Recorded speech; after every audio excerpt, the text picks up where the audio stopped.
Assalamualaikum warahmatullahi wabarakatuh. Hai, aku Silvia Marani. Pada video kali ini aku akan mereview salah satu buku terkeren yang pernah aku baca, yaitu Descent with Modification dari sudut pandang variabilitas, yang ditulis oleh guru biologiku sendiri, yaitu Ibu Pamarwijayati Wulandari, dan diterbitkan oleh PT Kekata Group pada tahun 2021. Nah, buku ini terdiri atas 143 halaman dengan 11 bab. Penjelasan yang lengkap disertai dengan beberapa kode QR membuat buku ini menjadi salah satu suplemen pembelajaran biologi untuk SMA dan MA. Nah, langsung aja kita bedah isi materi yang ada di dalamnya. Kita masuk ke bab 1 yang berjudul Sejarah Perkembangan Teori Darwin. Nah, jadi sejarah perkembangan teori Darwin itu yang dikenal sebagai teori evolusi secara garis besar dibedakan menjadi 3 tahap. Yang pertama yaitu era sebelum Darwin atau pre-Darwinian, dan yang kedua yaitu era Darwin atau Darwinian, dan yang ketiga era setelah Darwin atau post-Darwinian. Yang pertama ada teori pre-Darwinian atau sebelum Darwin. Nah, teori ini tidak bisa dipisahkan dari pemikiran ilmuwan-ilmuwan lain sebelum Darwin, yaitu Aristoteles, Carolus Linnaeus, Hammerhatten, George Cuvier, Erasmus Darwin, Jean-Baptiste Lamarck, Thomas Robert Malthus, Sir Charles Lyell, dan Alfred Russel Wallace. Selanjutnya adalah teori Darwinian. Dimulai dengan pelayaran Darwin dengan HMS Beagle pada tahun 1831 yang dilakukan selama 5 tahun. Nah, perjalanan ini merupakan titik tolak dari pemikiran Darwin tentang ide penurunan dengan modifikasi atau Descent with Modification. Nah, Darwin mengamati bagaimana makhluk hidup dapat beradaptasi dengan lingkungannya. Ringkasan teori Darwin tentang penurunan dengan modifikasi antara lain: 1. Spesies pada dasarnya memiliki fertilitas yang sangat tinggi. Jumlah keturunan yang dilahirkan lebih banyak dari keturunan yang bisa mencapai usia dewasa. Dan yang kedua, populasi berjumlah sama karena banyak individu yang tersingkir oleh predator, perubahan iklim, dan proses persaingan. Yang ketiga, sumber makanan jumlahnya terbatas, tetapi relatif stabil dalam jangka waktu yang lama. Dan yang keempat, terjadi perjuangan secara implisit dari semua makhluk hidup untuk bertahan hidup. Yang kelima, pada spesies yang melakukan reproduksi secara seksual, biasanya tidak ada 2 individu yang identik. Yang keenam, beberapa variasi dalam spesies memengaruhi kemampuan individu untuk bertahan dalam kondisi alam tertentu. Yang ketujuh, sebagian besar dari variasi makhluk hidup bersifat turunan. Yang kedelapan, individu yang kurang sesuai dengan lingkungan tempat tinggalnya memiliki kemungkinan bertahan hidup yang lebih kecil dan kemungkinan akan lebih banyak melakukan reproduksi.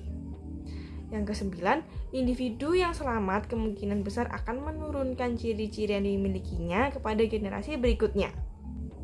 Yang ke-10, proses yang menyebabkan perubahan ini menghasilkan populasi yang perlahan-lahan bisa beradaptasi dengan lingkungan. Dan pada akhirnya, setelah berlangsung secara terus-menerus akan terbentuk keragaman yang baru.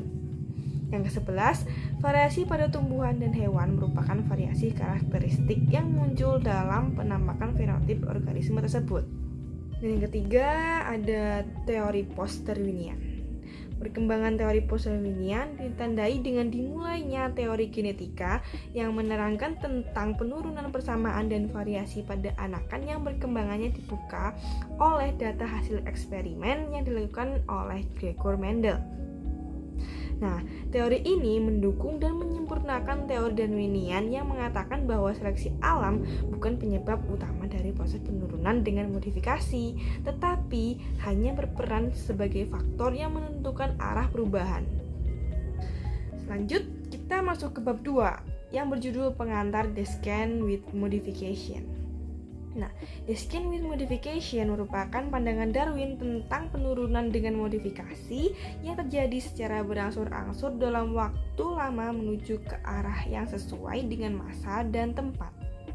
Secara komprehensif, perubahan tersebut meliputi perubahan alam semesta atau universe, perubahan geologi, perubahan fisik kimiawi, dan perubahan variasi genetik biologis.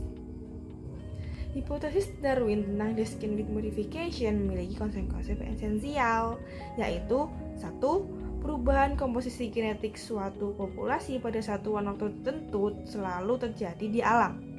Yang kedua, faktor atau agen terpenting dalam proses perubahan tersebut adalah seleksi alam. Dan yang ketiga, bentuk-bentuk atau manifestasi respon makhluk hidup terhadap seleksi alam berupa adaptasi organisme. Yang keempat, perubahan komposisi genetik suatu populasi akan menyesuaikan dengan kondisi lingkungan yang cocok dengan alat yang tersedia. Yang kelima, mekanisme perubahan yang menghasilkan keanekaragaman dikenal sebagai isolasi atau keterpisahan dalam populasi makhluk hidup, berupa isolasi geografik, isolasi reproduksi, dan isolasi perilaku beserta akibat-akibat yang menyertainya. Yang keenam, kehidupan di muka bumi berubah dari waktu ke waktu, dan organisme sekarang mempunyai sejarah dan hubungan dengan organisme yang hidup di masa lampau. Nah, berdasarkan arahnya, penurunan dengan modifikasi yang menghasilkan keragaman hidup dibedakan menjadi perubahan progresif, yaitu perubahan yang memungkinkan individu mampu bertahan hidup, dan perubahan regresif, yaitu perubahan yang memungkinkan individu tidak mampu untuk bertahan hidup. Nah, sedangkan berdasarkan hasil akhirnya perubahan dibedakan menjadi perubahan divergen, yaitu perubahan berdasarkan pada kesamaan struktur antara dua organ atau organisme yang berkerabat dekat, dan perubahan konvergen, yaitu perubahan berdasarkan pada kesamaan struktur antara dua organ yang berkerabat jauh. Kita lanjut ke bab 3 yang berjudul Bukti the skin with modification. Fosil adalah bukti terjadinya penurunan dengan modifikasi antara makhluk hidup masa lampau kepada makhluk hidup masa sekarang. Fosil merupakan sisa-sisa tanaman dan hewan yang terlestarikan dan ditemukan di batuan endapan. Nah, dengan membandingkan fosil-fosil yang ditemukan di berbagai lapisan bumi, dapat disimpulkan bahwa keadaan lingkungan di masa lampau sangat berbeda dengan keadaan sekarang, sehingga keragaman dan variasi makhluk hidup dapat terungkap. Tokoh-tokoh yang mempelajari fosil antara lain Leonardo da Vinci. Ia adalah orang pertama yang berpendapat bahwa fosil merupakan suatu bukti adanya makhluk hidup di masa lampau. Selanjutnya ada George Cuvier, seorang ahli anatomi yang mengadakan studi perbandingan antara struktur fosil dari berbagai lapisan bumi dengan makhluk hidup yang ada sekarang. Ia menyimpulkan bahwa pada suatu masa tertentu telah diciptakan makhluk hidup yang berbeda dengan masa lainnya. Setiap masa diakhiri oleh kehancuran alam yang dikenal sebagai kataklisma. Selanjutnya adalah Darwin. Ia menyatakan bahwa makhluk hidup yang terdapat pada lapisan bumi tua berbeda variasi bentuknya dibandingkan dengan organisme yang ditemukan pada lapisan bumi muda. Selanjutnya kita masuk ke bab 4, petunjuk the skin with modification. Petunjuk yang bisa dijadikan pegangan dalam menjelaskan penurunan dengan modifikasi diantaranya yaitu homologi. Homologi adalah perbedaan fungsi dari struktur berbagai hewan apabila dianalisis ternyata mempunyai bentuk dasar morfologi yang sama. Nah, peristiwa ini merupakan perubahan konvergen. Contohnya adalah struktur tungkai depan Homo sapiens dengan Velociraptor. Selain homologi, ada variasi perkembangan embrio makhluk hidup. Semua anggota vertebrata dalam perkembangan embrionya menunjukkan adanya persamaan struktur, contohnya pada embrio ayam dengan embrio manusia. Namun, tahap selanjutnya akan mengalami perbedaan yang menciptakan keragaman makhluk hidup. Selanjutnya ada domestikasi. Nah, domestikasi adalah usaha manusia untuk menjadikan tumbuhan atau hewan liar menjadi tumbuhan atau hewan yang bermanfaat bagi manusia dengan cara memindahkannya dari lingkungan aslinya ke lingkungan yang diciptakan oleh manusia. Selain itu, petunjuk lainnya meliputi variasi fisiologi, biokimia, genetika, dan adanya struktur vestigial. Selanjutnya bab 5, variabilitas. Variasi yang ada pada hewan, tumbuhan, dan manusia bisa jadi disebabkan oleh faktor lingkungan maupun faktor genetik. Variasi terbagi menjadi dua, yaitu variasi genetis atau variasi genotip yang akan menghasilkan rekombinasi yang kemudian menjadi penyebab munculnya variasi pada keturunan berikutnya. Dan variasi fenotip. Nah, variasi fenotip ini salah satu penyebabnya yaitu mutasi. Hasil dari mutasi akan berpengaruh pada sistem saraf, tapi tidak diturunkan kepada generasi berikutnya, sebab mutasi tersebut tidak terjadi pada sel kelamin. Next, ke bab 6, mutasi dan reproduksi seksual. Mutasi adalah perubahan urutan DNA akibat kesalahan pada replikasi atau perbaikan DNA yang memunculkan sumber alel baru bagi populasi. Mutasi dapat terjadi di dalam sel somatik dan germline atau sel benih.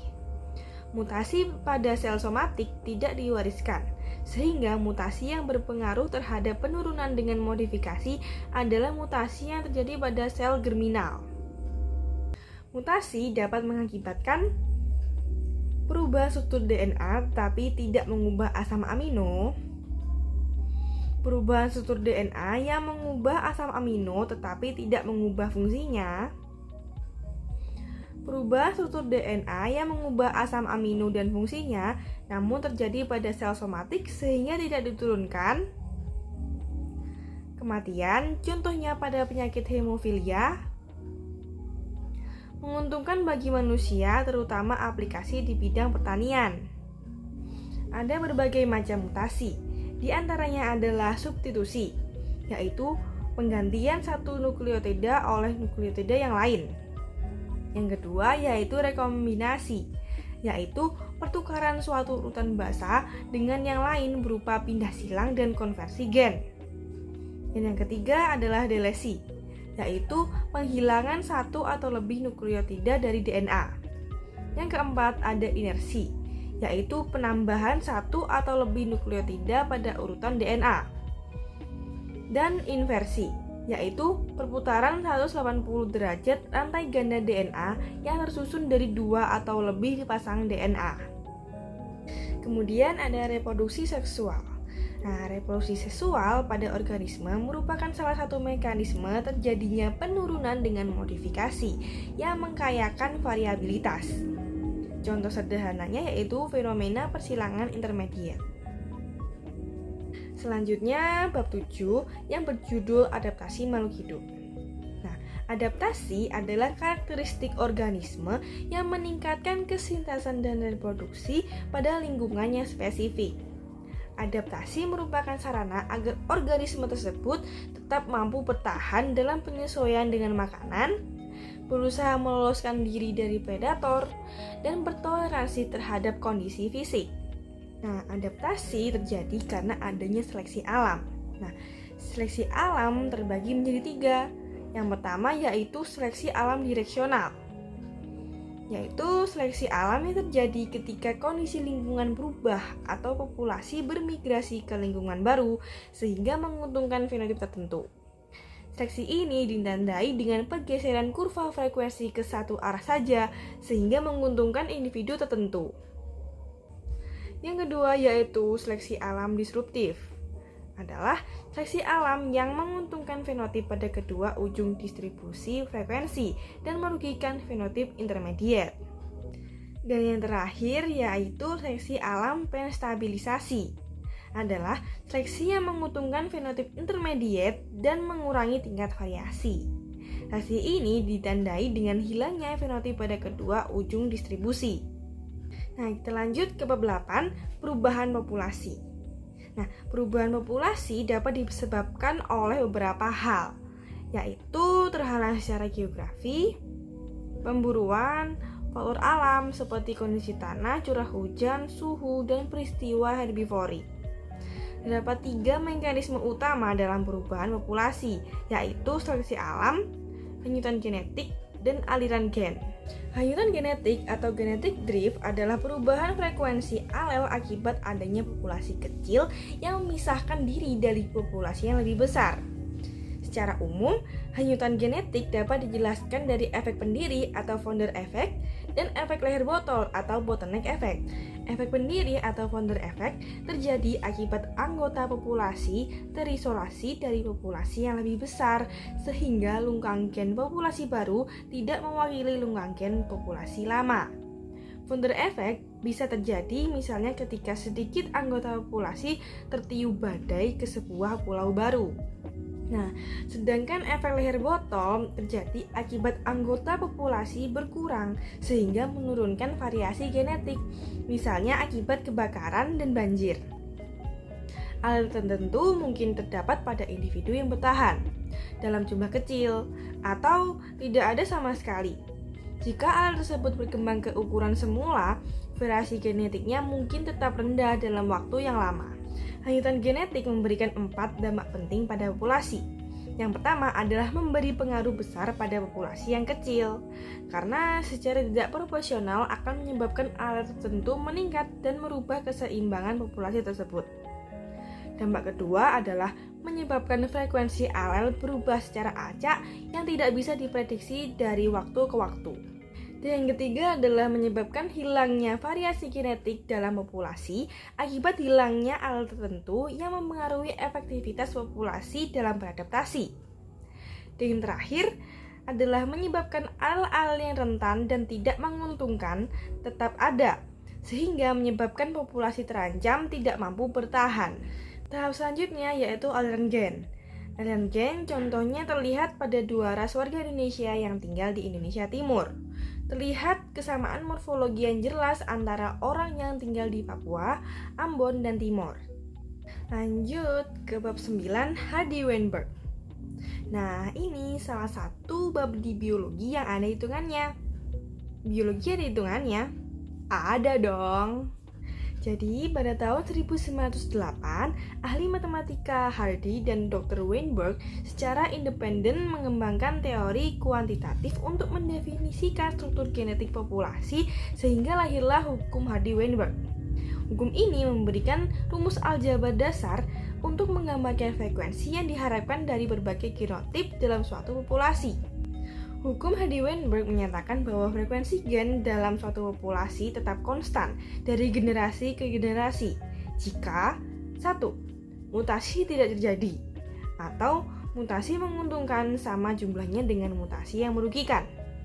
Dan yang kedua, semua anggota populasi mempunyai kesempatan yang sama untuk mengawini sesama anggota populasi lainnya. Dan yang ketiga, tidak terjadi imigrasi atau emigrasi atau jumlah individu yang bermigrasi sama dengan yang beremigrasi. Keempat, semua alel mempunyai kemungkinan yang sama untuk berada dalam populasi. Tidak ada yang lebih unggul dari yang lain dan tidak terjadi seleksi alam. Yang kelima, jumlah populasi tetap atau jumlah individu yang mati sama dengan jumlah individu yang lahir. Yang keenam, populasi berjumlah besar sehingga faktor kebetulan tidak terjadi atau dapat diabaikan. Nah, jika seluruh persyaratan tersebut dipenuhi, maka frekuensi genotip kesetimbangan diberikan oleh kuadrat frekuensi alel. Juga harus dicatat bahwa jumlah semua frekuensi alel dari semua frekuensi genotip harus selalu 1. Jika ada 2 alel P dan Q, maka P plus Q sama dengan 1. Dan oleh karena itu, P kuadrat plus 2PQ plus Q kuadrat sama dengan 1. Jika terdapat 3 alel dengan frekuensi P, Q, dan R, maka P plus Q plus R sama dengan 1. Demikian juga P plus Q plus R dikuadratkan sama dengan 1. Nilai kesetimbangan untuk frekuensi, alel, dan genotip yang dihitung dari persamaan Hardy-Weinberg memberikan dasar untuk melacak struktur genetik suatu populasi selama beberapa generasi. Nah, jika frekuensi alel atau genotip menyimpang dari nilai yang diharapkan dari kesetimbangan Hardy-Weinberg, maka populasi dikatakan sedang mengalami perubahan. Hanya dibutuhkan 1 generasi untuk mencapai kesetimbangan Hardy-Weinberg asalkan frekuensi alel pria dan wanita sama. Nah, jika frekuensi alel berbeda, kesetimbangan akan sama dalam 1 generasi jika alelnya terletak pada autosom.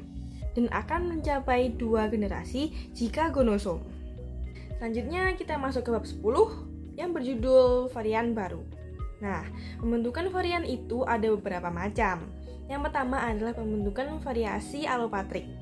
Pembentukan variasi alopatrik adalah proses pembentukan varian baru karena pemisahan dua populasi yang disebabkan oleh barier geografis, sehingga aliran gen di antara dua populasi tersebut menjadi terputus.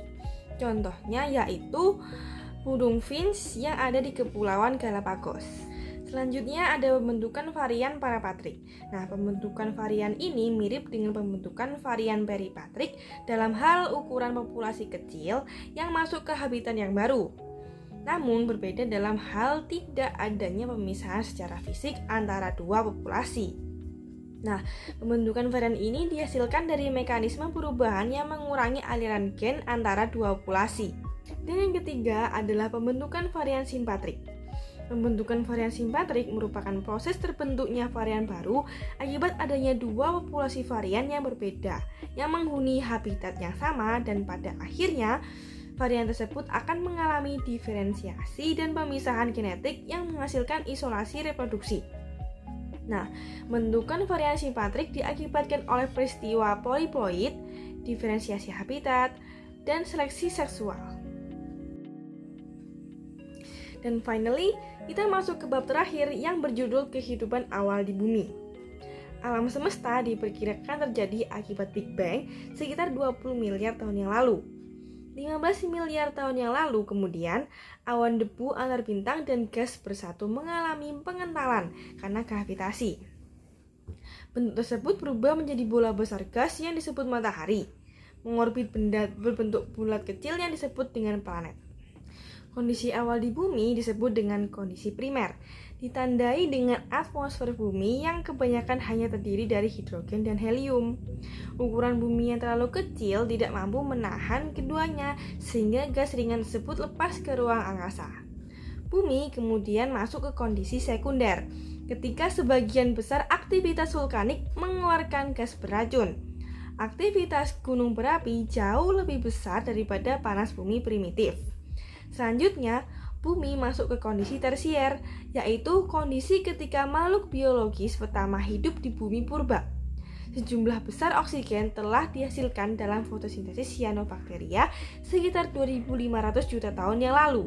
Radiasi ultraviolet dari matahari bersama-sama dengan petir menyebabkan gas purba bereaksi membentuk senyawa organik sederhana yang larut di lautan purba dan terus bereaksi membentuk subprimitif. Nah, subprimitif mengandung asam amino, gula, dan basa asam nukleat. Reaksi asam amino selanjutnya membentuk polimer berupa gelembung-gelembung. Bersamaan dengan itu, ditemukan sel-sel primitif yang pertama.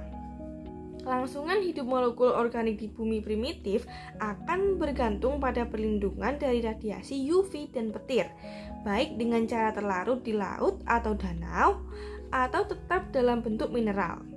Nah, kebanyakan molekul organik yang terbentuk di atmosfer akan hancur dengan sangat cepat, sementara yang terbentuk di laut akan selamat. Materi genetik yang diduga ada pertama kali adalah RNA. Molekul RNA untai tunggal memiliki berbagai bentuk 3 dimensi yang spesifik sesuai dengan sekuen nukleotidanya yang stabil. Molekul RNA dengan sekuen paling cocok pada kondisi lingkungan sekitar mampu menghasilkan banyak molekul turunan. Prokariot pertama diduga muncul pada 3,5 miliar tahun yang lalu berupa bakteri mirip cyanobacteria. Kadar oksigen yang tinggi di atmosfer mulai mengurai ikatan kimia dan merusak sel. Akibatnya, banyak probiotik musnah. Eukariotik pertama berumur 2,1 miliar tahun yang lalu, ditandai dengan kondisi sel yang semakin kompleks dan memiliki sitoskeleton sehingga mampu merubah bentuk untuk menelan sel lain. Nah, eukariotik multiseluler pertama muncul pada 1,5 miliar tahun yang lalu, berupa biota bertumbuh lunak yang disebut dengan Ediacara. Nah, organisasi multiseluler yang muncul berikutnya berupa alga, tumbuhan, fungi, dan hewan. Nah, lengkap banget kan isinya. Selain bacaan aja, buku ini juga dilengkapi dengan gambar-gambar penjelas sehingga kita nggak bosan ketika membaca. Nah, pokoknya buku ini sangat recommended buat pelajar terutama kelas 2 SMA atau MA. Sekian dari reviewku terhadap buku berjudul Descent with Modification dari sudut pandang variabilitas. Semoga dapat bermanfaat bagi kita semua. Sampai jumpa lagi.